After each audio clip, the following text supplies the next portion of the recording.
Hello humans, Batsy here with another Create video.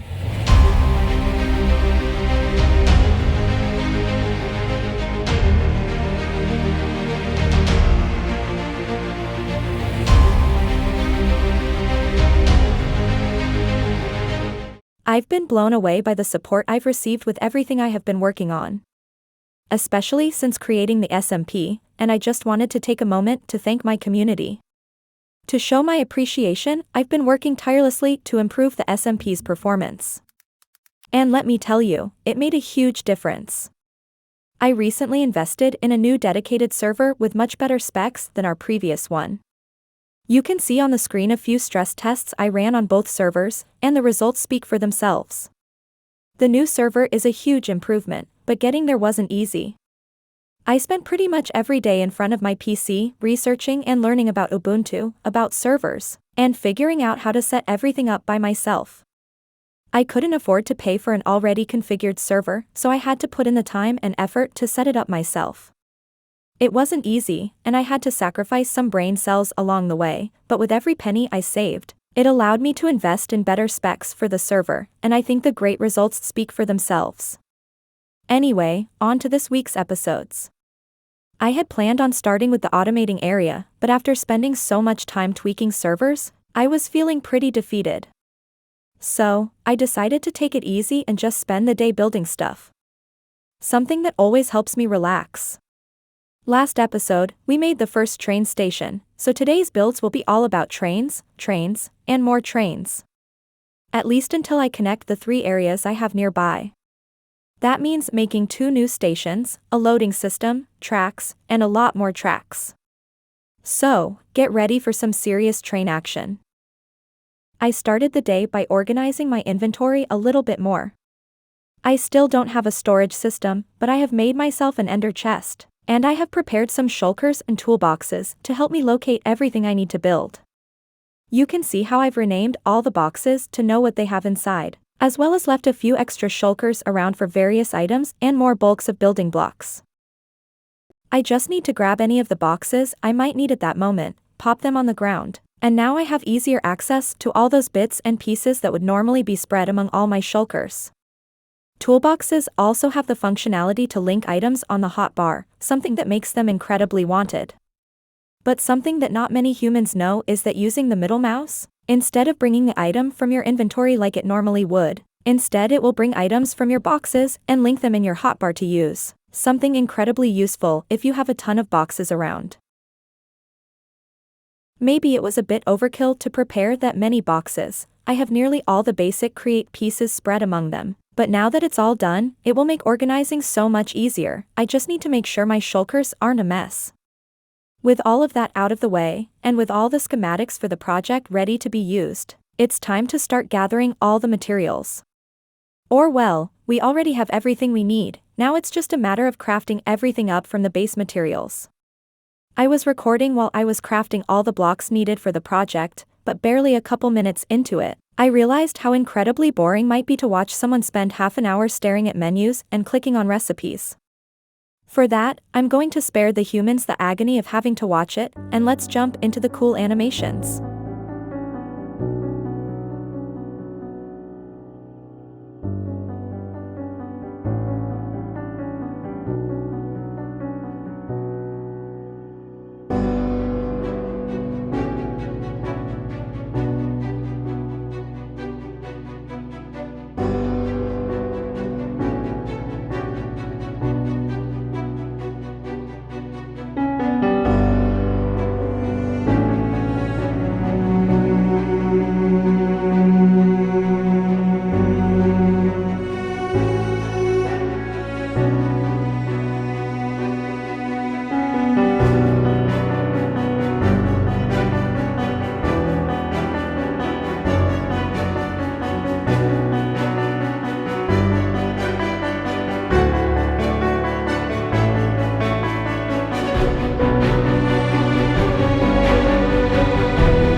And here we are again, back at the desert house.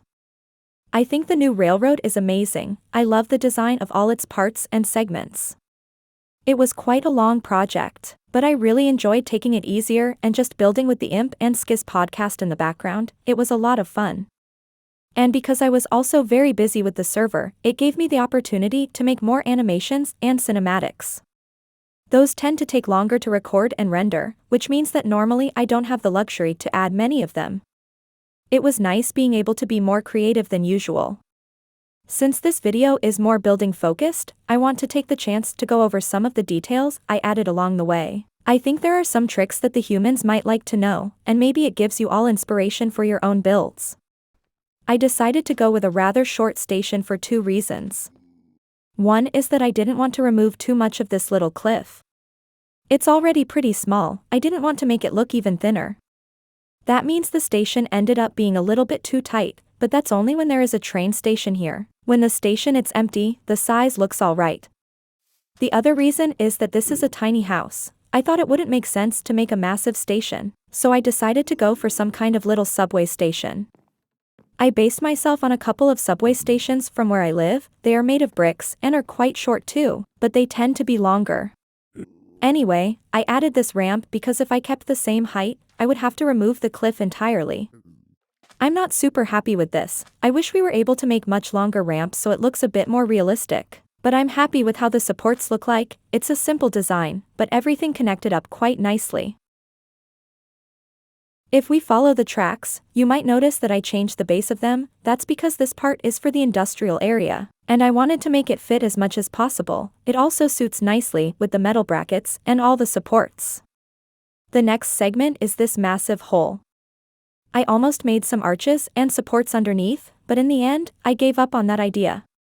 The pit is just too deep. I would have needed way too tall supports. I also came across this block. Those are the monorail tracks from one of the Create add-ons. I think those look really cool, and because they are so thick, it makes it look like the tracks are a little bit more supported. The other reason I used them is because those can be curved too, and I just think this just looks amazing. I really like the use of those tracks as support beams. Then we have more tracks with basic metal girders. Had to cover quite a distance, so ended up using lots of those. For the intersection, I added a little bit more detail. Using some of the blocks from Create Deco, mostly trying to make it look like it has more integrity. I think it looks alright. Then we have the intersection itself. Oh, there are some tracks missing. That's weird. I guess Damdra is still setting things up. But anyway, there will be tracks at the sides to make it look a bit cooler. They do nothing, it's just visual. But I really like how the flooring looks with all that cast iron stuff. I think it fits the industrial district a whole lot more this way. Then we have the lava station. I didn't want to make more infinite lava sources, and it still gives an excuse to use the trains. It's fairly simple too, I just lifted a pipe from the hose pulleys I already have in place.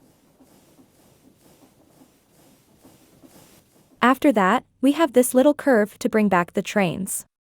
I use more of those cast iron supports, I think those look great, but I combine them with other cast iron blocks and slabs. I think it looks a bit better this way. Then it goes back, and connects to the main track we have seen before. But here, I really like this station. It's fairly simple, but I think it's a really cool design. I went for a glass ceiling, I think it makes it look far more spacious, and lets some light go through. I also made this little arch, I'm not sure what I based myself on, I just think I've seen stuff like that before. I think it makes the ceiling look better, mainly so it doesn't look all the same. Then I added some details with mangrove wood. It's always good to have some contrast, especially when working with dark colors like the cast iron. The factory has a lot of copper around, but acacia wood wasn't looking as good, so I went for the red of the mangrove as an alternative. And I think it ended up looking fantastic. This curve is a nice little detail. I used the monorail tracks again to make it like an arch, honestly, it's a really good detail in my opinion. Makes the arch look so much better. The interior is fairly simple. Maybe I will eventually add a few details here and there, but for now, is rather empty. Over to this side, I extended the sand a little bit, I wanted to make it look like the station is stopping the sand. In my mind it makes sense, and I'm not going to extend on this side, so I think it's the best idea. Then we have the stairs to go down into the factory, and the section underneath the station, which is pretty much empty. But the stairs, I actually have a pretty good idea with the stairs that I wanted to show the humans. Alright, so I placed this pillar of vertical slabs. It's just a bunch of cast iron slabs from the 𝐋𝐢𝐬𝐷eco mod. Now the idea is. Here I added this little machine, the mechanical bearing which is set to. Hold on. Is set to only place when the anchor is destroyed. That means it will remain an entity. We're going to use that to bend those vertical slabs. I have set a speed controller to 1 speed to have better precision. It does take a little bit. But do you see the idea? Oh, I completely overdid it. Took a bit of finessing, but now yes, it's looking so amazing, is it not? I so love those stairs. And you can even use this to make railings for stairs and all, the possibilities are endless. I just finished the other side too, and I just love it, it's such a cool detail. Anyway, let's continue. But I really love those bearings. Here I did something new for me. I really love the design of those chains, so I thought I could use them to make a fence. I think it kind of fits. It gives that industrial look to it, but at the same time, it's not bulky and goes well with the granite and the mud bricks. Speaking of, I was torn between making it with sand, or with granite and mud. In the end, I decided on the latter because the sand had too much contrast with the rails and the chains. I think the mud goes decently well with the sand, but also creates a nice transition, and it all comes together perfectly. I mean, sure there are a lot of details, but it's just a tunnel entrance after all. I don't want to overdo the industrial area. I see I need to fix the sand over here, I think the cannon might have messed it up, but anyway, I like to use campfires to imitate structural beams coming out of the roof. I think it looks fitting and it makes sense. Then inside we have the sand walls. I tried to leave them a bit scuffed, to show that is sand after all, and even sandstone is not particularly dense. At least I imagine it's not, I have no idea. After a little bit, we go back to the mud and terracotta tunnel. This section is fairly simple, but the same as before, I didn't want to overdo it. It's just a tunnel after all, I don't like to make things look too busy when it doesn't make sense. Even more for the sake of making it look cooler. This bridge I do love, I think it looks fantastic. There is quite a drop here, we went through a decently big cave. I thought about adding supports underneath, with some arches and all of that, but it's a bit too deep in my opinion. I would have had to add too many wood supports to make it look half realistic, and I didn't like that idea. Instead, I used the chains again. I'm really enjoying building with them. I just made this little connection that made sense in my mind. So we have the shaft kind of holding the bridge, then a metal bracket tied to a metal girder that connects it to the chains. I really love this combination. And yes, some random lanterns because it was a bit too dark, but I think they look kinda cool. If we move forward, we have the entrance we did last time.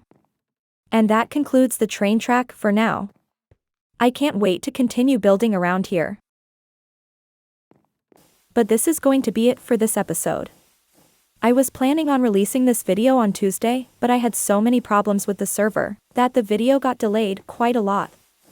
Nothing serious, I just had to tweak around too many things and make the finishing touches to the server side. Boring Ubuntu and server stuff that I won't get into. But I really enjoyed the calm playstyle of this week. It gave me the opportunity to work in more cinematics, which I really love recording. I hope the humans enjoy them too, and that you all use some of those little details I showed on your own cool bases. Remember that all Tier 2 members from YouTube or Patreon get access to the server, so check that out if you are interested. Don't forget to subscribe if you haven't already, and maybe leave a comment with what detail you enjoyed the most from all the builds. I hope the humans have an amazing weekend, and I will see you all next time.